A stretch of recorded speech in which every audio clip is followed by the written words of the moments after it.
वालेकुम। क्या हाल है बेटा? सेकंड ईयर केमिस्ट्री वालों, ठीक ठाक हो?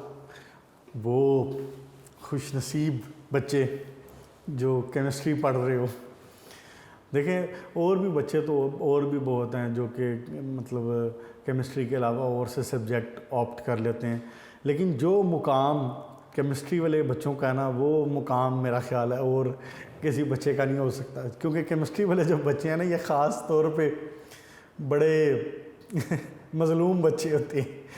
तो अल्लाह ताला आसानियाँ करे जी आपके लिए। वो बल्कि मैं एक बात कहता होता हूँ ना कि केमिस्ट्री जो है ना, ये जन्नती सब्जेक्ट है। तो देखें, जन्नत में जाना आसान तो नहीं है ना, तो अगर आप केमिस्ट्री पढ़ेंगे तो इंशाल्लाह ताला आप जन्नत आपके नसीब में होगी इंशाल्लाह ताला। और आप बताएं, खैर खैरियत है, सब ठीक ठाक हैं? चलें जी, अल्हम्दुलिल्लाह, उम्मीद करते हैं कि आप ठीक होंगे सब। बेटा लास्ट टॉपिक इस चैप्टर का शुरू करते हैं and then we will closing इंशाल्लाह ताला योर एनवायरमेंटल केमिस्ट्री चैप्टर। और एनवायरमेंटल केमिस्ट्री का चैप्टर ख़त्म होते ही आपके सेकंड ईयर के माशाल्लाह 5 चैप्टर मुकम्मल हो जाएंगे। पीछे रह जाएंगे आपके सिर्फ 3 चैप्टर जो कि फ़र्स्ट टर्म के हैं, चैप्टर 5th 6th और 7th इंशाल्लाह ताला इसमें करेंगे।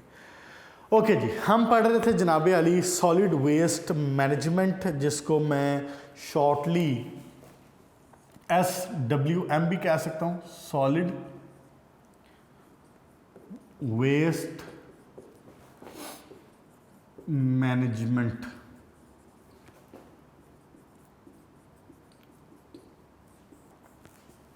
सॉलिड वेस्ट मैनेजमेंट हमने देखा था कि we humans when we are living in the cities and we are living in the homes, we produce a lot amount of waste on the daily basis.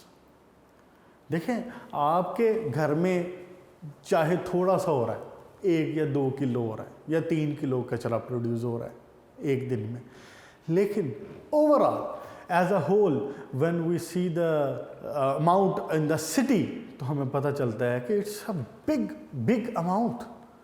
1370 ton एक दिन में produce होना, it's not a less amount, it's a big amount, 1370 ton. और फिर on the whole जब आप पाकिस्तान के level पे देखते हैं तो अराउंड 55,000 टन, टू मच। बहरहाल, तो we were introducing the waste कि हम क्या कर सकते हैं to manage this waste.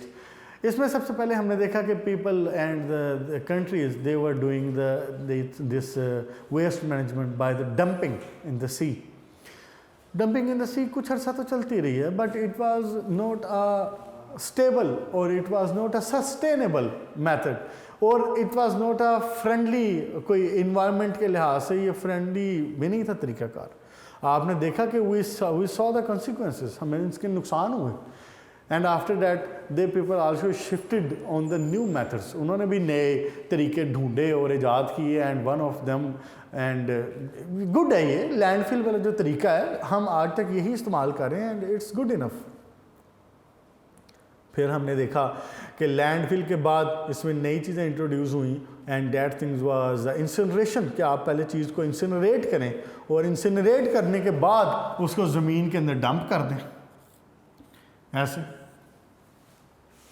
Incinerate करें और उसके बाद लाकर डंप कर दें इसको। लैंडफिल का जो चॉइस ऑफ द लैंड है ना फॉर द लैंडफिल, ये एक इम्पॉर्टेंट टॉपिक था। ये लैंडफिल को बनाने के लिए, करने के लिए ये एक अहम बात है कि आप लैंडफिल बनाएंगे कहाँ। वो जगह शहर से, वो जगह आबादी से कितनी दूर होनी चाहिए।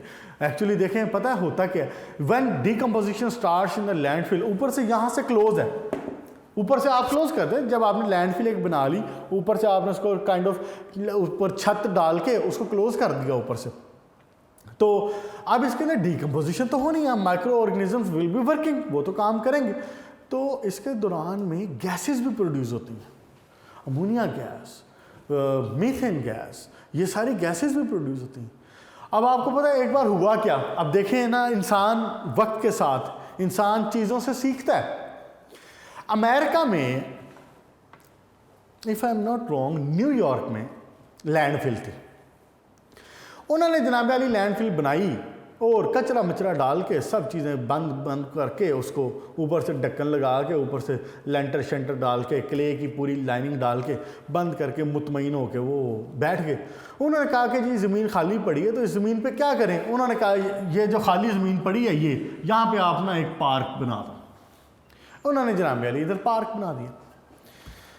लैंडफिल बने, 2 महीने गुजरे, 4 महीने गुजरे, 6 महीने गुजरे, कोई 1 साल गुजरने के करीब आके ना उस लैंडफिल में धमाका हो गया।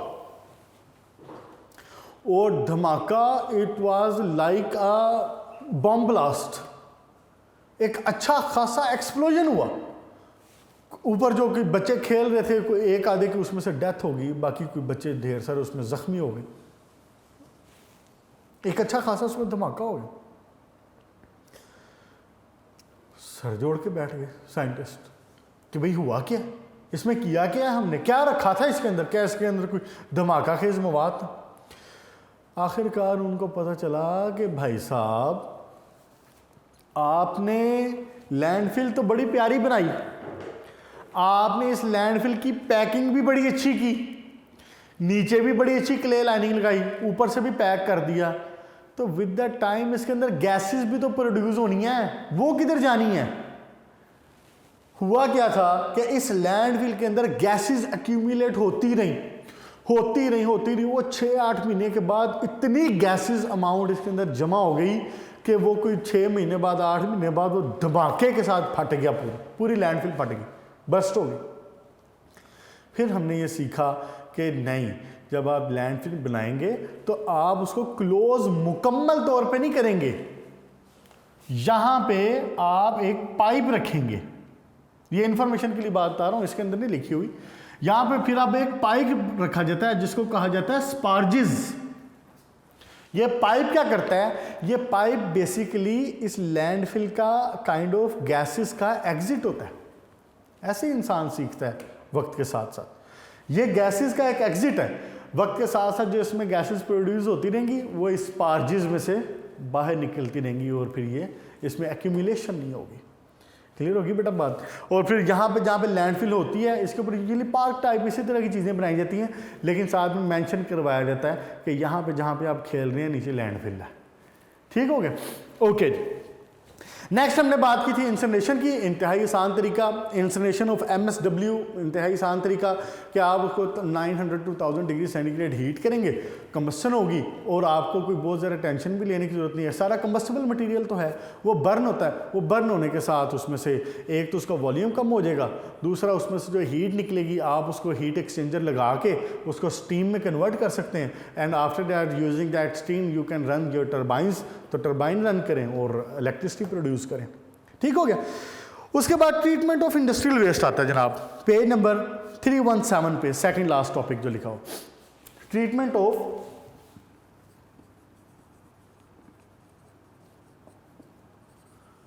Industrial waste.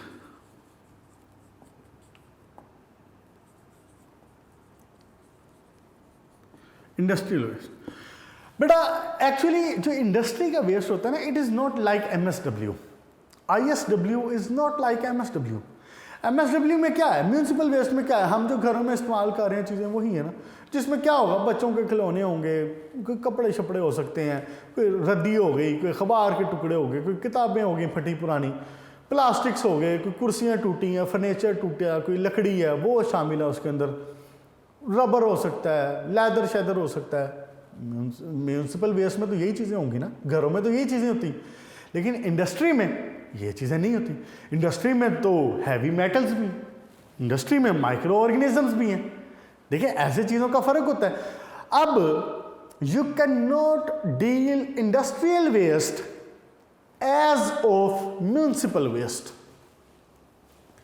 इंडस्ट्रियल वेस्ट को म्यूनसिपल वेस्ट की तरह मैनेज नहीं किया जा सकता, इसको उसकी तरह नहीं समझा जा सकता। इसके अंदर हैजर्डस मटेरियल्स हैं। अगर म्यूनसिपल वेस्ट में से खुदा ना खास्ता लिशिट अगर नीचे आ भी जाता है और पानी में शामिल हो भी जाता है तो चले बहुत नुकसान नहीं होगा, लेकिन अगर इंडस्ट्रियल वेस्ट का लिशेट वाटर टेबल में शामिल हो जाए तो it's like a death for the city. ऐसे इसलिए इंडस्ट्रियल वेस्ट के लिए we make new landfills, we make separate landfills, उनके लिए अलग जगह होती है and we take special precautions for ISW। ठीक हो गया। इसकी जो क्ले की यहाँ पे जो लाइनिंग होगी, ये जो क्ले की लाइनिंग होगी, इसको भी हैवी बनाया जाएगा। ये ज़्यादा थिक होगी, ये ज़्यादा मजबूत होगी, ये ज़्यादा स्ट्रांग होगी। क्लियर होगी बेटा बात? बाकी इसमें कोई और नई बात नहीं है, बाकी बातें इसमें सारी वही हैं। अच्छा जी, अब उसके बाद है incineration of industrial waste. Incineration of industrial waste,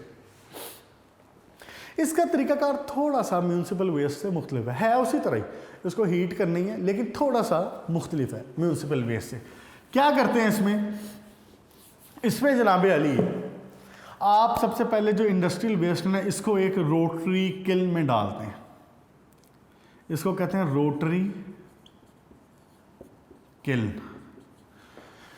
इस रोटरी किल्न में आप कोई 650 से कोई 900 डिग्री सेंटीग्रेड तक टेम्परेचर देते हैं। यहाँ से आपने जो वेस्ट है वो डालना है इसके अंदर। क्लियर होगी जी बात? जब ये इंडस्ट्रियल वेस्ट आप इसमें रोटरी किल्न होती क्या है? रोटरी किल्न होती घूमने वाली भट्टी। किल्न मतलब होता है भट्टी, रोटरी मतलब घूमने वाली। ये एक किल्न होती जो घूम रही होती, जैसे आप समझ लीजिए मेरा मार्कर है ना, ये इसको थोड़ा सा एंगल इसका यूँ होता है ताकि जो भी वेस्ट है वो आगे पुश होता रहे। तो थोड़ा सा एंगल इसका यूँ होता है तो ये घूम रही होती है ऐसे। ये देखें, शायद आपको नज़र आ रहा हो मार्कर यूँ घूमता हुआ ऐसे, ये यूँ घूम रही होती, इसलिए इसको रोटरी किल्न बोलते हैं। इसमें टेम्परेचर रखते हैं इतना। तो कुछ मटेरियल ऑब्वियसली जो सिंपल ऑर्गेनिक कंपाउंड्स हैं, जो जनरल लकड़ी, मिट्टी, कटा, इस तरह की जो चीज़ें हैं, जो जनरली कोई कपड़ा शपड़ा है, जनरली छोटे मोटे लेदर, प्लास्टिक्स, इस तरह की जो चीज़ें, वो तो यहाँ ऑब्वियसली इतने टेम्परेचर पर बर्न हो जाएंगी। जब वो बर्न होंगी तो कुछ ना कुछ इसके अंदर जो वेस्ट है वो ऐश है वो प्रोड्यूस होगी ना। तो हम क्या करते हैं, इसको नेक्स्ट चैम्बर में भेजने से पहले इस ऐश को निकाल लिया जाता है। यहाँ पे जितनी ऐश प्रोड्यूस हुई है इसको यहाँ से निकाल लेते हैं। ओके, अब इसको नेक्स्ट चैम्बर में भेजते हैं और ये पहले से ज़्यादा टेम्परेचर रखती है। इसका टेम्परेचर होता है कोई 1300 डिग्री सेंटीग्रेड के करीब।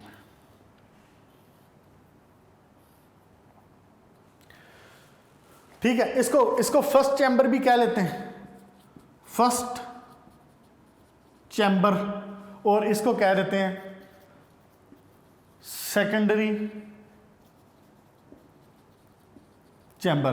फर्स्ट कह लें या प्राइमरी कह लें, बेहतर वर्ड यही है। रोटरी किल्न जो असल वर्ड है, रोटरी किल्न।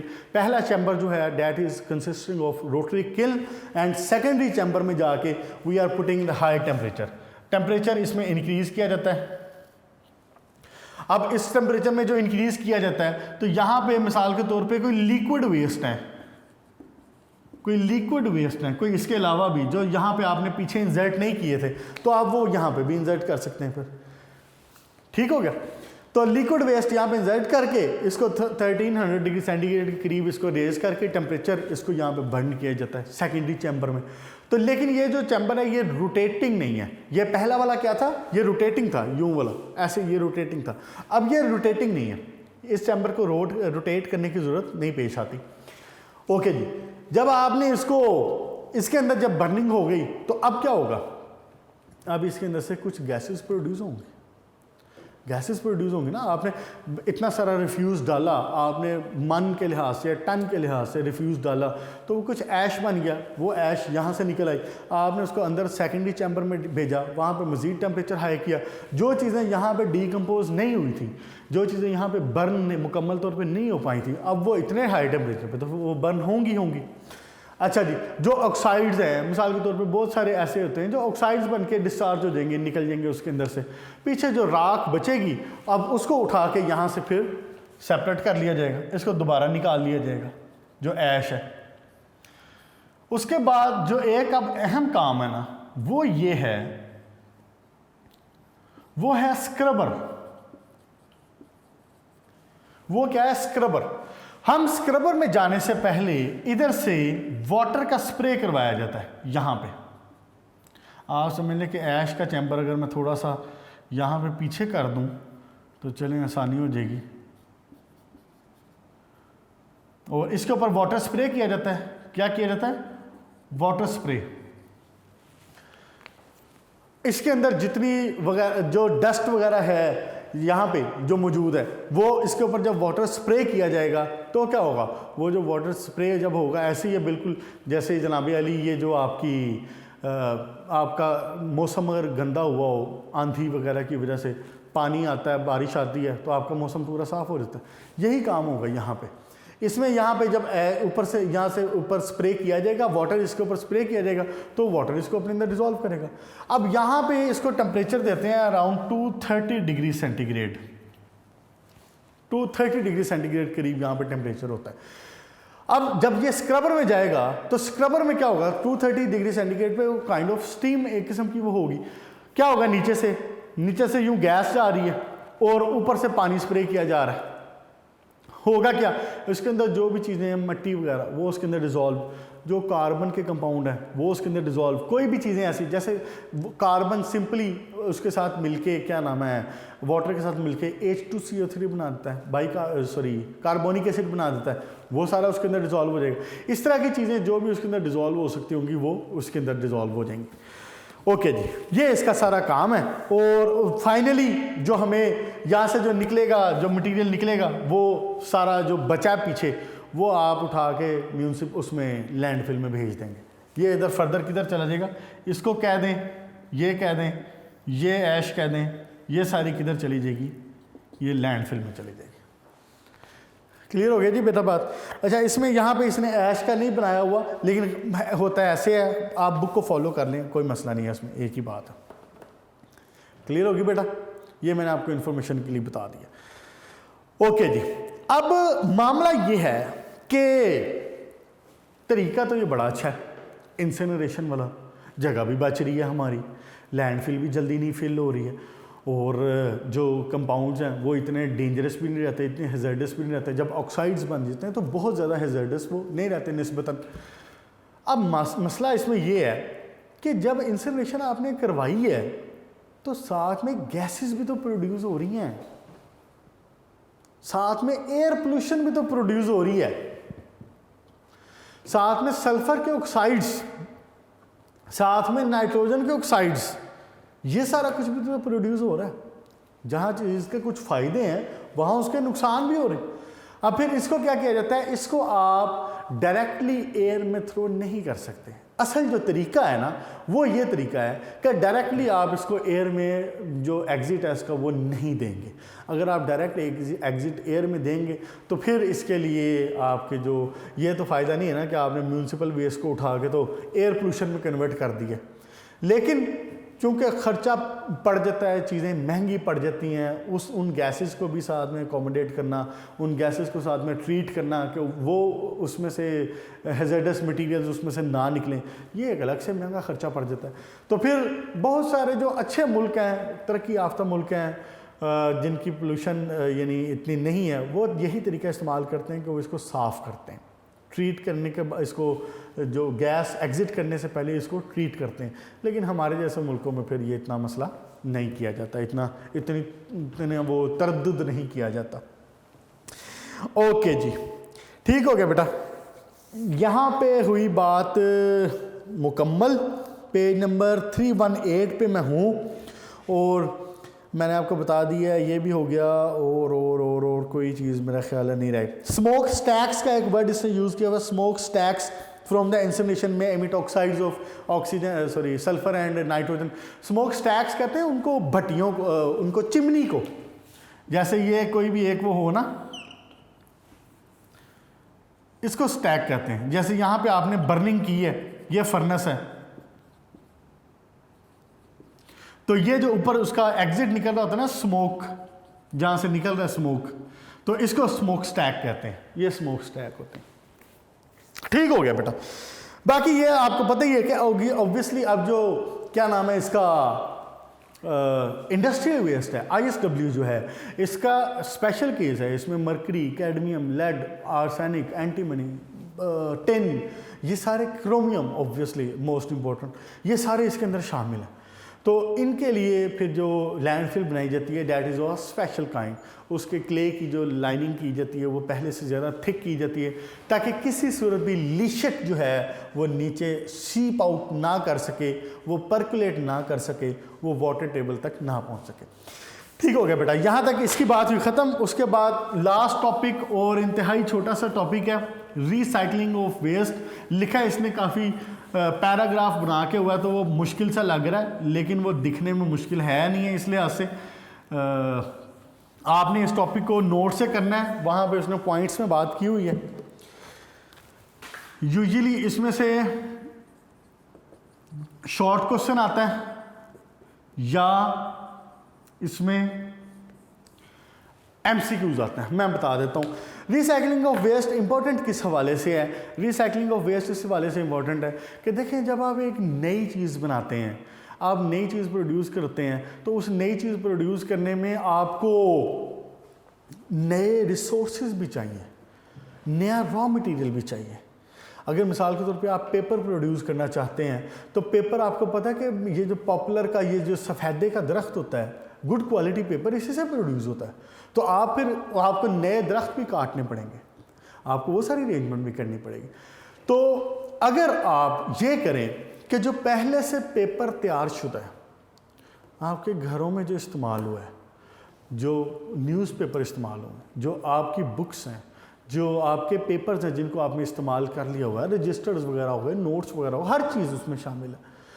तो क्या ही बेहतर हो कि हम इसी को रिसाइकल कर लें, यानी इसी को रीयूज़ कर लें। होता एक्चुअली क्या है कि अगर आप रिसाइकलिंग और रीयूज़ की तरफ नहीं जा रहे होते, तो you will be getting a lot amount of municipal और इंडस्ट्रियल वेस्ट। अगर आप चीज़ों को रिसाइकल और उसको रीयूज़ कर लें, सबसे अच्छी बात है कि रीयूज़ किया जाए। रीयूज़ से क्या मुराद?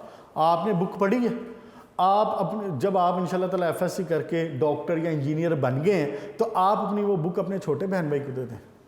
अगर छोटा बहन भाई कोई नहीं है, तो आप अपनी वो बुक किसी हमसाये को दे दें, किसी ऐसे बच्चे को दे दें जो अब FSC में पढ़ा। Reuse, best thing is reuse. अगर आप रीयूज़ नहीं कर सकते, तो देन यू रिसाइकल, फिर आप उसको रिसाइकल कर। आप वो बुक रद्दी वाले को बेच देते हैं, आपकी गली में आता है, वो रद्दी कलेक्ट करता है, आप उसको बेच देते हैं। वो रद्दी वाला क्या करता है, वो सारी बुक्स को, सारे पेपर्स को वो उठा के पेपर इंडस्ट्री को बेच के आता जाके।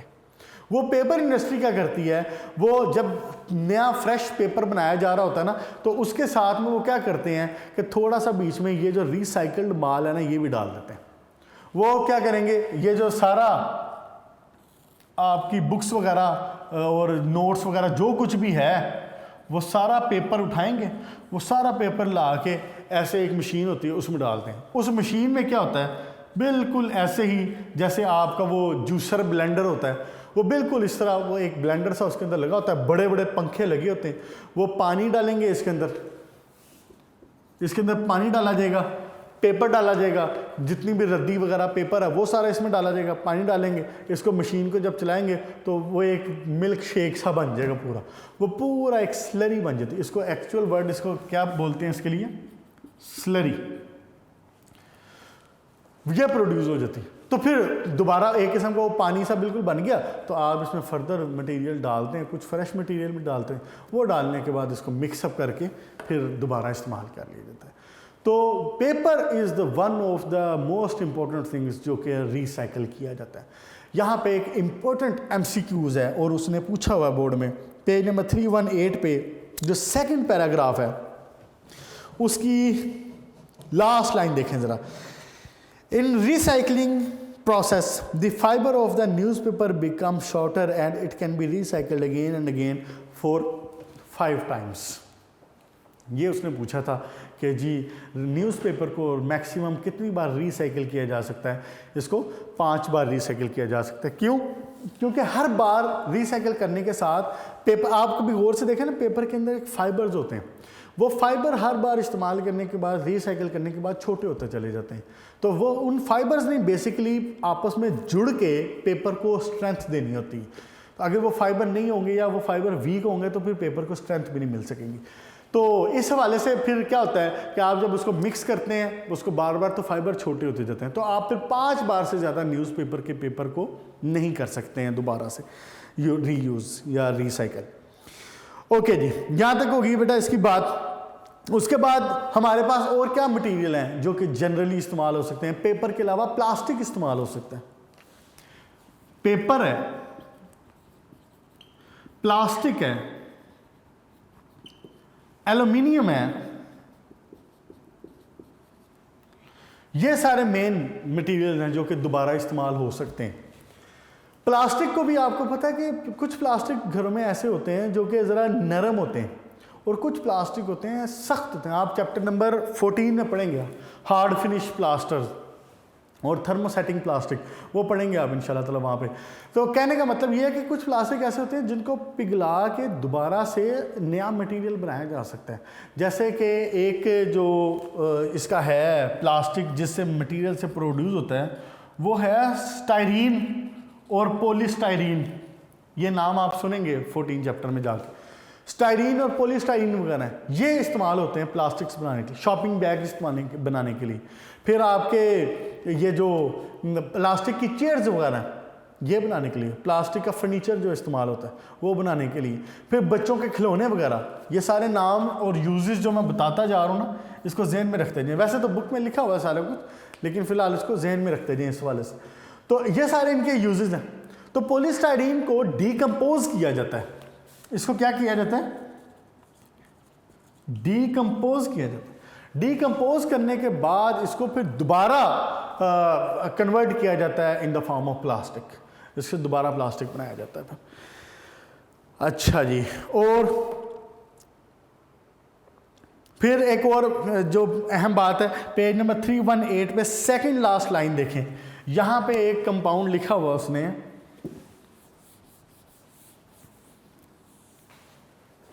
वो है पॉली इथाइलीन टेराफ्थलेट। पॉली इथाइलीन टेराफ्थलेट, यह भी एक ऐसी एग्जाम्पल है विच कैन बी रिसाइकल्ड। इसको भी रिसाइकिल किया जा सकता है, इसको भी डीकम्पोज करके दोबारा इसे बनाया जाता है। इसको एक्चुअली ऐसे प्लास्टिक्स होते हैं जिनको हीट किया जाए और वो रीशेप हो जाए, डिस्ट्रॉय ना हो, रीशेप उनको किया जा सके, ऐसे प्लास्टिक्स को यूजुअली इस्तेमाल किया जाता है, जिसको थर्मोसेटिंग कहते हैं, प्लास्टिक्स कहते हैं। तो जनरली हमारे घरों में ये चीज़ें अक्सर मिल जाती हैं इस्तेमाल होने वाली चीज़ों में। कुछ प्लास्टिक्स ऐसे होते हैं जो हार्ड होते हैं, वो हीट अप करने से अपनी जो उनकी जो पॉलीमर्स की चेन होती है उसको डिस्ट्रॉय कर लेते हैं, उनको ब्रेक कर लेते हैं। तो ऐसे प्लास्टिक्स को फिर दोबारा इस्तेमाल नहीं किया जा सकता। लेकिन बहरहाल इस वक्त हमारा जो टॉपिक है वो ऐसे प्लास्टिक्स हैं जो कि रीयूज़ हो सकते हैं। और इसमें क्या बात है जनाब कि जो थर्मली डीकम्पोज होना या डीपोलीमराइज होना, डीकम्पोज या डीपोलीमराइज